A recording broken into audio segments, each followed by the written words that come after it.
कहानी की शुरुआत होती है मेट्रो ट्रेन से, जिसमें जेम्स नाम का एक गैंगस्टर फोन पर किसी से बात करता है। दूसरी तरफ होती है कहानी की मेन कैरेक्टर, जो कि एक अधेड़ उम्र के व्यक्ति पर नजर रख रही होती है। तभी उस अधेड़ आदमी का न्यूज़पेपर एक लेडी से टकरा कर कहीं गुम हो जाता है। इधर जेम्स ट्रेन से बाहर निकलते हुए जोहाना से टकरा जाता है। अब ये तीनों, जो एक दूसरे को बिल्कुल भी नहीं जानते हैं, ये एक ही स्टेशन पर उतरते हैं। यहाँ जोहाना उस अधेड़ आदमी का पीछा करते हुए एक रेस्टोरेंट में जा पहुँचती है। अब सीन शिफ्ट होता है और एक मोटू भाई साहब हमें देखने को मिलते हैं। इस मोटू का नाम था मैक्स। इनके बाद सीन फिर से शिफ्ट हो जाता है और हमें एक बिल्डिंग पर जेम्स दिखाया जाता है, जो वॉकी टॉकी पर किसी को कमांड दे रहा था। तभी हमें पता चलता है कि जेम्स ने एक बिल्डिंग की गाड़ी में बॉम्ब सेट कर रखा था, जिसे वो ब्लास्ट कर देता है। ब्लास्ट के चलते उस बिल्डिंग में आग लग जाती है। तभी फायर ब्रिगेड की टीम आती है, लेकिन फायर ब्रिगेड के साथ साथ यहाँ कुछ लुटेरे भी आते हैं, जो बैंक में घुसकर बंदूक के नोक पर चोरी करके वहाँ से भाग जाते हैं। तभी जेम्स को वहाँ पुलिस आती हुई दिखाई देती है। वो तुरंत ही मोटू मतलब मैक्स को पुलिस के बारे में बताता है और मैक्स ट्रक लेकर उन पुलिस वालों की गाड़ियों के सामने पहुंच जाता है और दूसरी तरफ से भाग निकलता है। इस तरह हमारे दिमाग की ट्यूबलाइट चलती है और हमें समझ में आता है कि ये सब रॉबर्स यानी कि लुटेरे हैं जो चोरी करते हैं। अब सीन दोबारा जोहाना और उस बूढ़े शख्स पर आकर टिक जाता है, जहाँ काफी देर के बाद वो बूढ़ा शख्स जोहाना के पास आता है और कहता है, मैं देख रहा हूँ कि तुम मेरा पीछा कर रही हो। तुम कल भी मुझ पे नजरें रखी हुई थी और आज मेट्रो में भी, और अब यहाँ। इस पर जोहाना कहती है, ये गलतफहमी हो सकती है। इतना कहकर जोहाना वहाँ से जाने लगती है, लेकिन वो बूढ़ा आदमी उसका हाथ पकड़ लेता है और उससे पूछता है, बताओ मेट्रो में वो औरत मुझसे कब टकराई थी। इस तरह वो सारे टाइमिंग पूछता है, लेकिन जोहाना भी सारे जवाब दे देती है।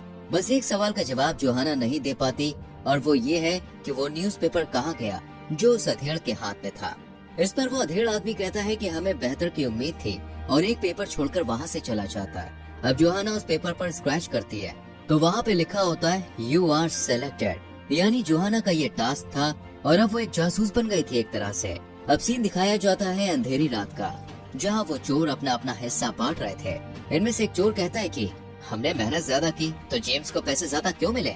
ये सुनकर बाकी चोर सन्न पड़ जाते हैं। तभी जेम्स आता है और उस आदमी को बुरी तरह मार पीट कर अपने पैसे लेकर चला जाता है। अब जेम्स एक बूढ़े आदमी के पास जाता है जो जूते बनाने का काम करता था। असल में जेम्स ने चोरी की ट्रेनिंग इसी से ली है, क्योंकि ये शूमेकर पहले एक चोर हुआ करता था और अब इसके पास जेम्स का पासपोर्ट था, जिसे देने के बदले वो उससे अपने काम करवा रहा था। और अब वो जेम्स को एक और टास्क देता है। अब कहानी आ जाती है उस अधेड़ के ऑफिस पर। असल में इस अधेड़ का नाम था चीफ होंग, जहाँ जोहाना आती है। चीफ होंग उसे सबसे मिलवाता है। यहाँ पे हम देखते हैं कि चीफ होंग की टीम का नाम जानवरों की तरह था, जैसे मंकी, स्लॉथ, मोल, वाइपर, ऑस्ट्रिच और स्क्वेरल। अब ये सब लोग मैक्स, जो कि सीसीटीवी में हल्का सा दिखा था, उसकी तलाश में निकल जाते हैं। लेकिन होंग जोहाना को गाड़ी से बाहर नहीं निकलने देता है, पर थोड़ी देर बाद वो उसे टॉयलेट ब्रेक देता है, जहाँ जोहाना अपने आप से बात करती है, लेकिन वॉकी टॉकी बंद करना भूल जाती है, जिससे पूरी टीम उसकी बातें सुनकर ठहाके लगा लगा के हंसती है। अब हमें जेम्स दिखाया जाता है, जो एक और चोरी करने में कामयाब हो जाता है। तभी वो एक आदमी को देखता है जो सामने वाली बिल्डिंग से उसकी तस्वीरें निकाल रहा था। जेम्स फौरन ही उस बिल्डिंग में गया और उस फोटोग्राफर को राम प्यारा कर दिया। दूसरी तरफ जोहाना दिखती है, जो कुछ गुंडों के साथ मार पीट करती है। तभी मिस्टर होंग उसे आकर बचा लेते हैं। इधर जेम्स उस शूमेकर के पास पहुंचता है और पासपोर्ट मांगता है, लेकिन बुढ़ाऊ इतना चालू था कि उसे पासपोर्ट देने की जगह एक और काम सौंपता है। लेकिन जेम्स ये काम करने से मना करके वहाँ से चला जाता है। तभी उसकी गाड़ी में दोस्तों एक कॉन्ट्रैक्ट किलर आता है, पर यहाँ उल्टा चोर दूसरे चोर पर भारी पड़ता है। मतलब जेम्स उस किलर को ही किल करके शूमेकर के पास जाता है और कहता है, बस ये आखिरी बार है, अगली बार अगर तुमने पासपोर्ट नहीं दिया तो तुझे ही मार दूंगा। इस पर वो बूढ़ा बत्तीसी चमकाता है और जेम्स वहाँ से चला जाता है। वही लगभग 17 दिनों तक मिस्टर होंग और उनकी टीम भी जेम्स की तलाश में उसी एरिया पर रोजाना पहरेदारी कर रही होती है। तभी कहानी में आता है दोस्तों एक ट्विस्ट। असल में जोहाना, जो रोजाना कार में बैठे बैठे पक चुकी थी, वो मेंटोस खाती है और दिमाग की बत्ती जलाकर होंग के पास पहुंचती है और एक मैप के जरिए उसे समझाती है कि अब तक मैक्स शहर के 3 एरियाज में देखा जा चुका है, लेकिन ये तीनों वही एरिया है जहाँ चोरी हुई है। और ये तो आप जानते ही हैं कि चोर कभी भी चोरी वाली जगह पर नहीं आता है, यानी कि अब वो आएगा शहर के मिडिल पार्ट में जहाँ चोरी हो सकती है। ये देखकर मिस्टर होंग को बड़ी खुशी होती है और वो बच्ची के दिमाग की कद्र करते हुए उसे भी अपनी टीम के साथ बाहर जाने की परमिशन दे देता है। अब ये लोग शहर के बीच वाले एरिया में मैक्स पर नजर रखने लगते हैं। यहाँ जोहाना को होंग एक बैग देता है जिसमें कुछ कपड़े होते हैं। नजर रखते हुए जोहाना को एक मैक्स जैसा आदमी नजर आता है और जब वो अपनी टीम को उसके बारे में बताती है तो ये कंफर्म हो जाता है कि ये मैक्स ही है। तभी होंग जोहाना को कहता है कि अपना लुक बदल दो ताकि वो तुम पर शक न कर पाए। इस पर जोहाना चलते चलते ही कॉप से एक नॉर्मल गर्ल में परिवर्तित हो जाती है। तभी वो आदमी बोले तो मोटू एक दुकान में जाता है जहाँ स्क्विरल पीछे के दरवाजे से जाकर उसका असली चेहरा देख लेता है और उसे पहचान लेता है।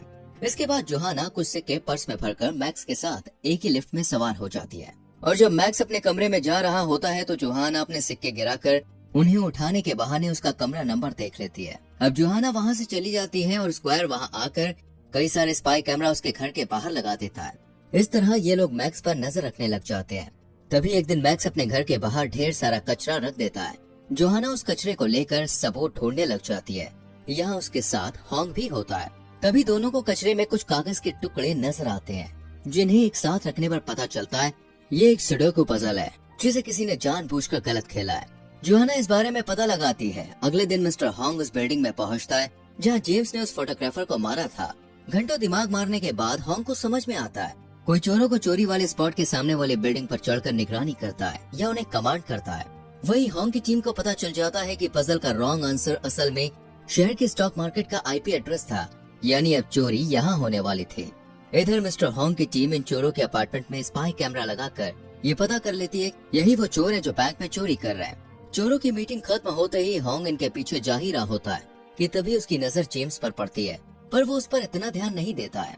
अब जेम्स स्टॉक मार्केट के सामने वाली बिल्डिंग पर जाता है और पुलिस को देखकर अपने चेले चपाटियों से कहता है कि वापस आओ, अब हम चोरी नहीं कर पाएंगे।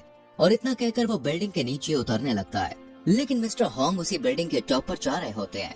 ये बात जेम्स को पता चल जाती है और वो जैसे तैसे खिड़की से कूदकर वहाँ से भाग निकलता है। इधर चोरों और पुलिस के बीच चोर पुलिस का खेल होता है और एक लॉन्ग ड्राइव के बाद जो एक्सीडेंट होता है उसमें सभी चोर मारे जाते हैं। वही होंग और जोहाना जेम्स को ढूंढते हुए एक ब्रिज के पास आते हैं, लेकिन यहाँ जेम्स को ढूंढ पाना थोड़ा मुश्किल था क्योंकि अब तक ये लोग जेम्स को पहचाने भी नहीं थे। इसलिए होंग अपनी टीम से जेम्स को फोन करने को कहता है। असल में दोस्तों ये लोग सैटेलाइट के थ्रू जेम्स का नंबर ट्रैक कर चुके थे। अब एजेंसी के कॉल करने पर जेम्स फोन उठाता है, लेकिन उसके साथ साथ 3 लोग और फोन पर बात करना शुरू कर देते हैं। ऐसे में पता लगाना मुश्किल हो गया कि जेम्स है कौन, लेकिन जेम्स को समझ में आ गया कि ये उसे फंसाने की एक चाल है। इसलिए वो फोन को स्विच ऑफ करके बात करने का नाटक करते हुए होंग के सामने से निकलने की कोशिश करता है। लेकिन तभी होंग की नजर उस पर पड़ती है और उसे याद आता है कि ये तो शेयर मार्केट वाले स्पॉट पर भी था, अब यहाँ भी है, मतलब यही हमारा शिकार है। होंग जेम्स का पीछा करने लगता है। वहीं जेम्स भागता हुआ मेन रोड पर आ जाता है जहाँ स्क्विरल ट्रैफिक पुलिस के कपड़ों में उससे आईडी प्रूफ मांगने लगता है। दूसरी तरफ जोहाना ये देख रही होती है, तभी उसे कुछ गड़बड़ नजर आती है और जब वो स्क्विरल के पास जाती है तो देखती है जेम्स ने किसी नुकीली चीज से उसकी गर्दन पर वार किया है। मिस्टर होंग और जोहाना स्क्विरल को फौरन हॉस्पिटल लेकर पहुंचते हैं, लेकिन स्क्विरल को बचा नहीं पाते। इधर जेम्स उस शू मेकर को मारकर अपना पासपोर्ट ले लेता है। कुछ दिन बाद जोहाना अपने घर पर होती है, तभी उसे अपना पहला दिन याद आता है जब वो उस ट्रेन में थे। तभी उसके दिमाग की बत्ती फिर से चलती है और उसे याद आता है कि ट्रेन में उससे एक शख्स टकराया था और वो जेम्स ही था और उसके हाथ में पोस्टर था, यानी वो किसी मार्केट का रेगुलर कस्टमर होता है। इस तरह जोहाना समझ जाती है कि आज संडे यानी कि रविवार है और जेम्स आज मार्केट में जरूर आएगा। अब जोहाना भी उस मार्केट में पहुंच जाती है, तभी उसे जेम्स जैसा एक आदमी नजर आता है। जोहाना होंग को सब बता देती है। इतने में जेम्स एक मार्केट के अंदर घुसता है। वो उसके पीछे पीछे उसी मार्केट में चली जाती है। तभी जेम्स उसके पास आता है और कहता है, तो मेरा पीछा क्यों कर रही हो? अब जोहाना कुछ कह पाती है इससे पहले ही वहाँ मिस्टर होंग पहुँच जाते हैं और जेम्स वहाँ से उठकर चला जाता है। अब जोहाना देखती है कि जेम्स टेबल पर रखा चाकू उठाकर लेके आए। वहीं मिस्टर होंग जेम्स का पीछा करते हुए उसके पीछे जाते हैं। जोहाना फौरन वहाँ जाती है और देखती है कि जेम्स ने होंग को चाकू मारकर घायल कर दिया है। लेकिन होंग के कहने पर जोहाना जेम्स के पीछे जाती है, पर तेज बारिश की वजह से वो उसे देख नहीं पाती। लेकिन जैसे ही बारिश रुकती है तो वो उसे देख लेती है। इधर एजेंसी के लोगों ने होंग को बचा लिया था। अब वो सब जोहाना पर सैटेलाइट के जरिए नजर रखते हैं, लेकिन कुछ देर के बाद ही सैटेलाइट का सिग्नल डेड हो जाता है। सिग्नल डेड होते ही होंग दिमाग दौड़ाता है तो उसे समझ में आता है कि शहर का बाउंड्री वाला एरिया ही है जहाँ इस समय सैटेलाइट सिग्नल डेड है। अब ये सब उसी जगह के लिए निकल जाते हैं। यहाँ जोहाना एकदम अकेली होती है, तभी जेम्स आकर उस पर बंदूक तान देता है। लेकिन एजेंसी के भेजे पुलिस वाले भी वहाँ पहुँच जाते हैं और जोहाना जैसे तैसे करके जेम्स के चंगुल से खुद को छुड़ा लेती है। लेकिन खुद को फंसता देख जेम्स ट्रेन के उस पार कूदकर भागने लगता है। तभी सामने से मिस्टर होंग आकर उसे शूट करते हुए स्क्विरल की मौत का बदला ले लेते हैं। अब कहानी के अंतिम दौर में स्क्विरल का फ्यूनरल होता है और कुछ टाइम के बाद जोआना एक आदमी से टकराती हुई हॉन्ग को फोन करती है कि ये वही है। अब ये कौन है? असल में ये जेम्स का दोस्त है जिसके बारे में ये लोग पता लगा रहे हैं और इस तरह कहानी हो जाती है खत्म। आपको दोस्त इस मूवी का एक्सप्लेनेशन कैसा लगा मुझे कमेंट करके जरूर बताएं।